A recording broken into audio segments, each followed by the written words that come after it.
Ceci n'est pas un monospace, c'est un SUV. 3 lettres pour un segment qui a quintuplé ses ventes en l'espace de 5 ans et qui pousse Citroën à remplacer son C3 Picasso, monospace, pour ce C3 Aircross, SUV donc. Reste à savoir si ce changement de statut sert vraiment ses prestations en relevant ses 3 principales qualités, mais aussi ses 3 petits défauts. Ce qui est sûr, c'est que le C3 Aircross ne ressemble à aucun autre SUV du marché. Sa carrosserie semble gonflée à l'hélium, ses optiques vivent sur 2 étages et son toit culmine à 1,64 m, soit 8 cm de plus qu'un Peugeot 2008. Alors on aime ou on déteste, mais nous ce qu'on apprécie c'est vraiment les possibilités de personnalisation, puisqu'en plus des 9 teintes de carrosserie disponibles, on a encore le choix en option entre 4 coloris de pavillon, mais aussi 4 coloris de décor qui concernent les entourages d'optique avant, les coques de rétroviseur, les barres de toit et ces originales persiennes qui nous rappellent à la fois le concept car C3 Aircross, mais aussi la BX. Alors le C3 Aircross n'est plus un monospace et pourtant il conserve un joli sens de l'accueil. Alors tout d'abord à l'avant avec sa largeur au coude très généreuse, également à l'arrière avec un bel espace aux jambes et des dossiers inclinables sur 5 degrés. Et enfin au niveau du coffre qui combine le meilleur volume de chargement de la catégorie et une modularité très bien pensée avec son double plancher amovible, son espace de chargement plat une fois les dossiers rabattus, et enfin son dossier avant droit repliable qui permet de charger des objets longs de 2,40 m.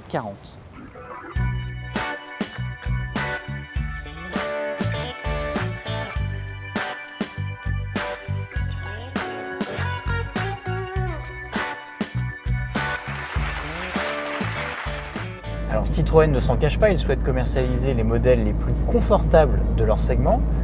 Pari réussi avec la récente C3, pari réussi avec le C4 Cactus et pari encore réussi avec le dernier C3 Aircross qui est vraiment moelleux sur les bosses.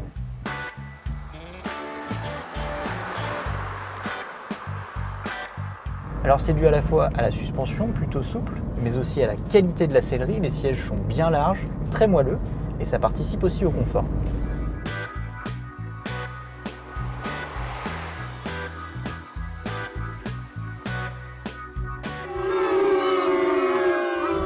Alors le confort c'est une chose, mais l'agrément général passe aussi par d'autres points. Et sur les 2 versions de C3 Aircross que nous avons essayé, on a pu repérer quelques petits défauts. D'abord sur la version diesel qui est toujours un petit peu sonore à froid ou en charge. Ensuite sur la version essence à boîte automatique qui elle manque un petit peu de douceur à bas régime ou lors des redémarrages au feu rouge. Et enfin, dernier défaut qui est commun là à toutes les versions, c'est l'épaisseur du montant de pare-brise qui génère des angles morts assez importants en ville et sur route sinueuse. Alors ce n'était pas le cas sur l'ancien Citroën C3 Picasso, puisque si vous vous souvenez, il avait un double montant de pare-brise qui justement évitait ces angles morts.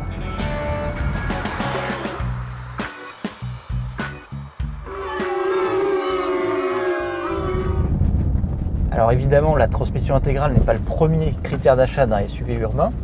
Et pourtant, avec sa position de conduite haute, sa garde au sol correcte et ses suspensions qui avalent plutôt bien les bosses, on aurait presque envie de faire du tout-terrain en C3 Aircross. Bien sûr, il faut quand même se limiter à une utilisation tout chemin, même s'il existe l'option Grip Control, qui est ce fameux anti-patinage à 5 modes de conduite. Mais alors, première chose, ça ne vaut pas non plus une vraie transmission intégrale. Deuxième chose, cette option vient avec des pneus M+S qui sont très à l'aise dans la boue et la neige, par contre qui dégradent beaucoup l'adhérence sur le bitume, notamment quand il pleut, donc il faut rester prudent.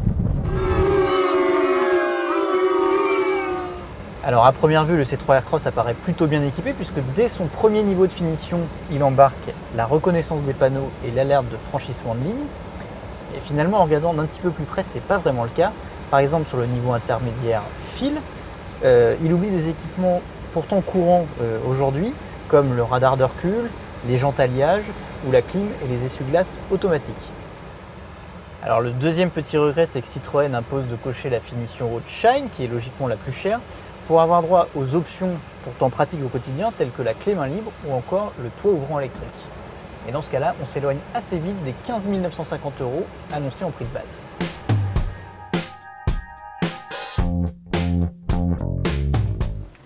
Et bien voilà, alors j'espère que vous en savez un petit peu plus sur le nouveau Citroën C3 Aircross.